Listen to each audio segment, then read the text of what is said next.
जैसे जैसे हम लोगों की उम्र बढ़ती है ना, वैसे वैसे मन करता है किसी ना किसी बहाने से अपनी सहेली से मिल लिया करें। तो बस होता क्या है, मेरी फ्रेंड नीचे वाली स्टोरी में रहती है, ग्राउंड फ्लोर में, मैं ऊपर को। जैसे ही सुबह होती है दरवाजे खुल जाते हैं एक दूसरे के, वैसे ही अगर हल्की सी भी आवाज़ आ जाए एक दूसरे को कि उठ चुके हैं, बस वैसे ही हमारी बातें स्टार्ट हो जाती है। फिर वेट रहता है हस्बैंड के ड्यूटी जाने का, सबसे पहले उनका ब्रेकफास्ट वगैरह करवाने के बाद वो ड्यूटी जाते हैं, तब तक मेरी चाय भी नहीं होती है। फिर घर के सारे काम करके जैसे ही चाय पीने का मन किया, वैसे ही रीना को लगा दी आवाज़ कि रीना आजा चाय बनाकर पीते हैं। और पहले तो रीना बहुत हंसी कि दीदी को ये क्या हो गया, हर टाइम जब भी देखो कि चाय पीने आजा चाय पीने आजा। सच बताऊँ ना, मुझे चाय पीना अकेले बिल्कुल भी अच्छा नहीं लगता है। मैंने चाय बिल्कुल ही छोड़ दी थी। सुबह में ग्रीन टी पीती थी और बाकी दूध वाली चाय मैंने कभी भी नहीं पी। जब से रीना आई है तो मन करता है कि बस बैठ लिया करे, एक दूसरे के साथ बातचीत किया करे और अपने दिल का हाल एक दूसरे को सुनाया करे। तो बस इसीलिए मैं उसको हमेशा ही बुलाती हूँ। तो आज मन था कि एक बहाना और था हमारे पास, चाय के साथ क्यों ना हम गरम गरम पकौड़े बनाकर खाएं। बस पकौड़ों में एक चीज़ मिसिंग थी, जो था हरा धनिया। हरा धनिया घर पर बिल्कुल ख़त्म था, तो इसलिए बिना हरा धनिया के ही मैंने पकोड़े बनाने स्टार्ट कर दिए थे। दो बड़ी बड़ी प्याज ले ली थी, चार पांच हरी मिर्चें, दो कलियां लहसुन की कलियों को मैंने कूट लिया था बहुत ही अच्छी तरह से। फिर हमने लहसुन को पकोड़े वाली घोल में मिक्स कर दिया था। सिर्फ़ और सिर्फ प्याज के पकोड़े बनने वाले थे आज। साथ ही मैंने निकाल दिया था बेकिंग सोडा। बेकिंग सोडा चुटकी भर डालने से पकोड़े बहुत ज़्यादा फूल गए थे और बहुत ही ज़्यादा क्रिस्पी बने थे, खाने में मज़ा ही आ गया था। तो मैंने पहले सारी ही तैयारियां कर दी थी। प्याज, हरी मिर्च, लहसुन वगैरह छील कर रख दिया था, बेसन का पैकेट निकाल दिया था, बेकिंग पाउडर मैंने रख दिया था और इलायची कूटने वाली कुंडी थी साथ में। और मैंने इसी में ही लहसुन को कूट लिया था। फिर इसमें मिला दिया था थोड़ा सा पानी और फिर बेसन वगैरह जो भी था वो लिया। और जो ये कूट रही हूँ लहसुन की कलियाँ, इसमें थोड़ा सा पानी डालने के बाद मैंने बेसन वाले घोल में इसको मिक्स कर दिया था। उधर गैस पर कढ़ाई भी रख दी थी गर्म होने के लिए। रिफाइंड ऑयल नहीं था तो मैंने सरसों के तेल में ही पकोड़े तलने शुरू कर दिए थे। जैसे ही तेल गर्म हुआ, दूसरी साइड मेरा जो बैटर था पकोड़ों का वो भी बनकर रेडी था। और फिर क्या था, फिर मैंने फ़ोन चक्का। जब तक मेरी पकौड़ियाँ बन रही थी तब को मैंने रीना को कॉल कर दिया कि रीना चाय बन गई, आजा। तो पहले तो रीना बहुत हंसी, उसको लगा कि दीदी टाइम बजे है 12:30, आपका मन कर रहा है चाय पीने का। तो ये कोई टाइम है ना, सुबह है ना दोपहर है, 12 बजे कौन चाय पीता है। अब तो लंच करने का टाइम है, अगर हम चाय पी लेंगे तो हमारा लंच करने का बिल्कुल भी मन नहीं करेगा। सच बताऊँ ना, मैंने तो आज लंच भी नहीं किया ना ही ब्रेकफास्ट। पकौड़े इतने ज़्यादा टेस्टी बने थे, भर भर के स्टील के गिलास हमने चाय के लिए थे और साथ ही पकौड़े खाए चाय के साथ। तो हंसी आ रही थी मुझे। रीना जो है ना, वो कभी भी कप में चाय पीना पसंद नहीं करती है, हमेशा ही वो स्टील के गिलास में चाय पीती है। मैं भी उसके साथ साथ वैसा ही कर रही थी, जबकि मैं स्टील के गिलास में चाय कभी नहीं पी सकती। यहाँ पर मैं डाल रही हूँ साथ के साथ अजवाइन। अजवाइन डालने से हाजमा ठीक रहता है और इतने हैवी नहीं लगते हैं पकौड़े और जल्दी से हज़म भी हो जाते हैं। तो स्टील के गिलास में चाय मैं बहुत कम पीती हूँ। जब भी पीती हूँ तो मेरा मुंह हमेशा ही जल जाता है और छाले आ जाता है। रीना को बोल रही थी कि रीना, तू कैसे स्टील के गिलास में चाय पी लेती है। बोलती है दीदी मुझे बहुत आदत है, शुरू से लेकर मैं अपने घर में, गांव वाले घर में भी हमेशा स्टील के गिलास में ही चाय पीती हूँ, तो इसलिए मुझे बहुत ही अच्छा लगता है। कप में मैं चाय नहीं पी सकती और मैं हूँ कि मैं बिना कप के चाय नहीं पी सकती हूँ, गिलास में तो बहुत कम। गिलास में मेरे मुंह जल जाता है, ओंठ जल जाते हैं चाय पीने से या कोई भी गर्म चीज़ खा लूँ। तो बस पकौड़ों का बैटर एकदम तैयार हो गया था। फिर मुझे इसमें मिलाना था बेकिंग पाउडर। उधर तेल भी गर्म हो ही रहा था। जब तक ये घोल बनता है तो धीरे धीरे करके मैं इसमें पानी डाल रही थी, और ध्यान था पूरा के पूरा रीना के पास कि आएगी तो तब को मैं एकदम से फ्री होनी चाहिए हूँ। तो इसीलिए जब भी मैंने उसको कॉल किया वो भी तुरंत आ गई थी। आके फिर हम थोड़ी देर बैठ गए, चाय तब तक हमारी नहीं बनी थी। और फिर हमने चाय और पकौड़े अपने रूम में लाए और खाने स्टार्ट कर दिए, और साथ ही हमारी प्यारी प्यारी बातें जो कि हम हमेशा ही करते हैं। अगर हम बात करने के लिए बैठ जाए ना तो सुबह से शाम हो जाती है पर हमारी बातें ख़त्म नहीं होती है। और मुझे नहीं पता हम क्या बात करते हैं, बस यही आज ये हुआ कल वो हुआ, घर के काम, कभी अपने जो भी है शरीर में दर्द रहती है, कभी वो कभी कुछ, बस इसी तरह करके। इस बारी तो रीना ने हद्दी रिकॉर्ड तोड़ दिया था, क्योंकि वो अपने डॉग को लेकर चली गई थी नवंबर में गाँव। तो नवंबर के बाद अब वो पहुंची है जुलाई में। तो बहुत टाइम के बाद आई है इस बार। अब तो मुझे आदत सी हो गई थी।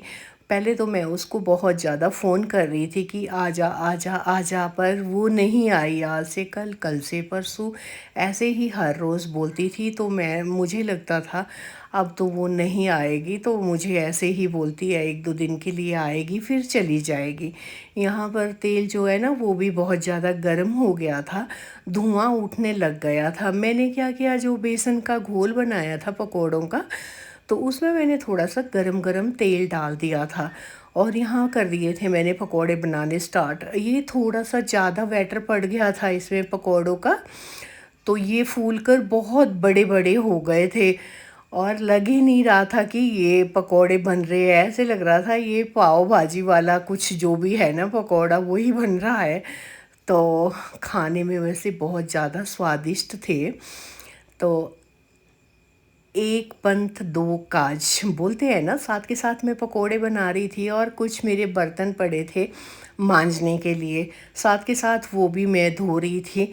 और इस चक्कर में जो है ना पकोड़े, शायद आंच तेज़ रह गई थी, तो इस वजह करके थोड़े से ज़्यादा पक गए थे पकोड़े। ब्राउन ब्राउन डार्क ब्राउन हो गए थे, मतलब कि जल से गए थे, आपको नज़र आ रहे हैं। तो बस पहले वाले तो इतने ज़्यादा बड़े बने कि मेरी कढ़ाई में चार ही पकोड़े आए। उसके बाद धीरे धीरे करके छोटे छोटे छोटे छोटे चम्मच के साथ मैं डालने लगी पकोड़े, फिर नॉर्मल बन गए थे। उधर मैंने दूसरे चूल्हे पर फ्राई पैन चढ़ा दिया था चाय के लिए। तो पकोड़े तो बन गए थे, साथ के साथ पकोड़ों के साथ चाय भी बनानी बहुत ज़रूरी थी, क्योंकि चाय के साथ ही मज़ा आता है पकोड़े खाने का। तो इसलिए सबसे पहले मैंने इसमें इलायची डाली कूट के। चाय मैं इस स्टाइल से बना रही थी कि जैसे ही पानी डाला वैसे ही इसमें इलायची डाली, और साथ के साथ मैंने इसमें चाय पत्ती, चीनी और दूध सब कुछ एक साथ डाल दिया था। और बहुत बार मैं इसी तरह करके चाय बनाती हूँ कि सब चीज़ें एक साथ डाल देती हूँ, फिर मैं इसको उबलने देती हूँ, पकने देती हूँ, कढ़ने देती हूँ बहुत ज़्यादा, जब तक ये कड़ कड़ के कड़क ना हो जाए। थोड़ा समय ज़्यादा ही रखती हूँ। दूध और पानी दो बंदों का होगा तो तीन का बनाती हूँ। काढ़ काढ़ के मैं उसको 2 कप पर फिर से ले आती हूँ।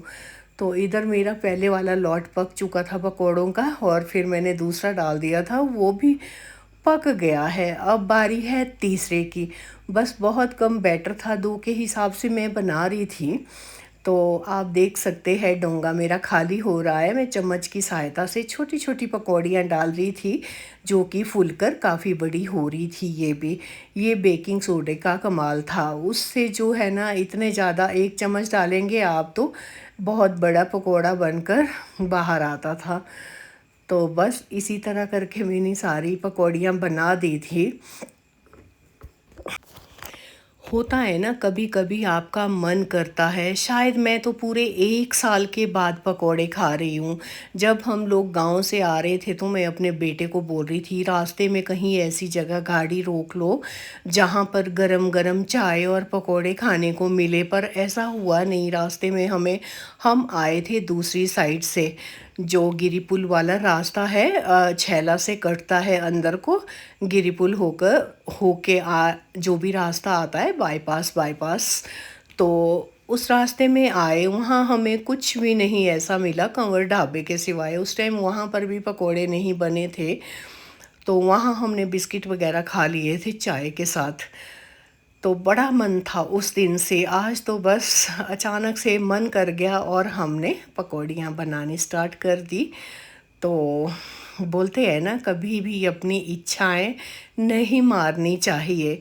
जो भी मन करे, जिस भी चीज़ को मन करे, आपको ज़रूर करना चाहिए। कुछ कुछ लोगों के कमेंट भी आए थे कि मत खाया करो इतना ज़्यादा, फूल कर गुब्बारे हो जाओगे। पर ऐसा नहीं है, हम रोज़ रोज़ नहीं खाते हैं ये चीज़ें, कभी के बार अच्छी लगती है। पहले कुछ सोची थी कि पहाड़ी डिश बना दूं, फिर मन किया कि नहीं नहीं, आज तो हमको पकोड़े खाने हैं तो पकोड़े ही बनाएंगे, तो इसलिए बना दिए। अपना चाय पकौड़ा इंजॉय करते करते हम दोनों को पता ही नहीं चला कब दोपहर के बज गए 3। याद आया कि आज हमने अपने डॉग्स को खाना ही नहीं दिया है, खुद पकोड़े खा रहे हैं, उनको खाना नहीं दिया, खाना देना भूल गए। और वो भी ऐसे है कि दोनों के दोनों बाहर बरामदे में बैठे रहे, बिल्कुल भी अंदर नहीं आए। अगर अंदर आते तो शायद याद आ जाता कि अभी तक डॉग्स को खाना ही नहीं दिया। जब हम दोनों मिलते हैं तो कुछ भी नहीं दिखता है हमें, बस अपनी ही दुनिया में मस्त रहते हैं। तो एकदम से याद आया, खाना बना था, उनकी रोटियां और दही, दही के साथ मैंने उनको रोटियां खिला दी थी। कभी कभी होता है ऐसा। और ख़ासकर अगर कोई गेस्ट लोग घर में आते हैं तो डॉलर और रॉक्सी जो है ना, बहुत ज़्यादा उद्दम मचाते हैं। पिछली बार घर पर मेरे मम्मी पापा आए थे तो डॉलर और रॉक्सी ने ना इतना हंगामा किया, बिल्कुल भी बाहर बरामदे में नहीं रहे और लगातार घर के अंदर आते रहे। मेरे पापा को तो ऐसे भी डॉग पसंद नहीं है, तो वो बस बोल कुछ भी नहीं पाए, मन ही मन बहुत ज़्यादा गुस्सा आ रहा था उनको डॉलर और रॉक्सी के ऊपर। और मैं भी परेशान हो रही थी, मैं करती क्या, कुछ भी नहीं कर पाई। दो दो डॉग्स थे, ये तो लगातार बाहर अंदर, अगर मैं उनको बाहर बरामदे में रखती तो दरवाज़ा खुरचते, मेरा जो दरवाज़ा है उसको कुतर लेते। तो इसलिए मुझे दरवाज़ा खुला रखना पड़ा और इनको भी बाहर अंदर आने दिया। और बहुत टाइम के बाद आए हैं, सभी रिश्तेदारों ने आना छोड़ दिया है जब से डॉग्स रखे हैं घर पे। सबको ऐसे लगता है कि इन्होंने डॉग्स रखे हैं, हम नहीं जाएंगे। पता नहीं पूरे बेड पर नाचते रहते हैं, पूरे घर में नाचते रहते हैं, उनके बाल हो गए, ये वो जो भी बहुत सारी चीज़ें सोचते हैं। तो इसीलिए आना भी कम कर दिया है सभी लोगों ने। तो मैं कुछ भी नहीं कर सकती हूँ, क्योंकि हमें प्यार इतना ज़्यादा है डॉलर और रॉक्सी से। ये हमारे अपने बच्चों की तरह है, मेरे बच्चों को भी बहुत ज़्यादा पसंद है। और हस्बैंड पहले पसंद नहीं करते थे, रॉक्सी को पसंद करते थे, अब तो दोनों को ही पसंद करते हैं, डॉलर और रॉक्सी दोनों को इक्वल प्यार करते हैं। तो मुझे बहुत ही अच्छा लगता है। पूरा दिन बाहर बैठे रहेंगे जब मैं अकेले होती हूँ घर पे, तो कभी भी बरामदे से अंदर नहीं आएंगे। अगर रीना आएगी तो थोड़ी देर उस टाइम अंदर आएंगे, और जैसे ही रीना चली जाएगी फिर बाहर चले जाएंगे। तो वेट करते हैं मेरे हस्बैंड का आने का। सबसे लास्ट में मेरे हस्बैंड पहुंचते हैं रात के 9-10 बजे घर पे। 9 बजे तो रेयर ही है, कभी के बार आते हैं, वरना तो 10-11 बज ही जाते हैं उनको आते आते।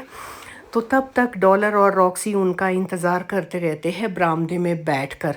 जैसे ही वो घर पहुंचते हैं वैसे ही डॉलर और रॉक्सी भी घर के अंदर प्रवेश करते हैं।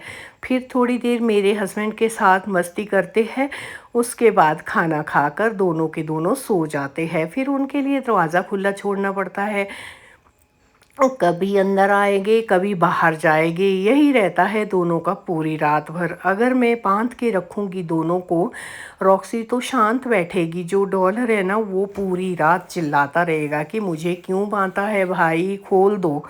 तो उसको हमेशा ही खुला छोड़ना पड़ता है। इस चक्कर में घर के सारे कर्टन भी मेरे ऊपर टंगे रहते हैं। कभी कभी डॉलर जो है ना गंदे कर देता है, आकर एकदम सुसु कर देता है पर्दों के पास, तो इसलिए मैंने ऊपर टांग के रखे हैं। तो बहुत जल्दी मैं इनको शिफ्ट करने वाली हूँ दूसरी जगह, खुद भी वहीं रहूँगी जहाँ मेरे डॉलर और रॉक्सी हो गए, क्योंकि पूरा घर गंदा करते हैं तो मैं सफाई नहीं कर सकती हूँ। अब मेरा मन कर रहा है कि मैं इनको कहीं और शिफ्ट करूँ और ख़ुद भी वहीं रहूँ। तो देखती हूँ थोड़े टाइम के बाद क्या होता है। मैं इनको ज़्यादा दूर में नहीं जाने वाली हूँ, अपने ही घर में ग्राउंड फ्लोर में हमारा सिंगल रूम सेट है, अगर वो खाली होगा तो मैं वहाँ शिफ्ट हो जाऊँगी। जहाँ अभी रह रहे हैं हम लोग वो बिल्कुल साफ़ सुथरा रहेगा, काफ़ी बड़ा एरिया है, मैं सफाई नहीं कर सकती हूँ। जब वहाँ शिफ्ट हो जाऊँगी तो डॉलर और रॉक्सी भी नीचे मेरे साथ ही रहेंगे सिंगल रूम सेट में, तो सफाई करने का भी ज़्यादा झंझट नहीं रहेगा। एक छोटा सा कमरा रहेगा तो उसमें डॉलर, रॉक्सी और मैं बड़े आराम से रहेंगे।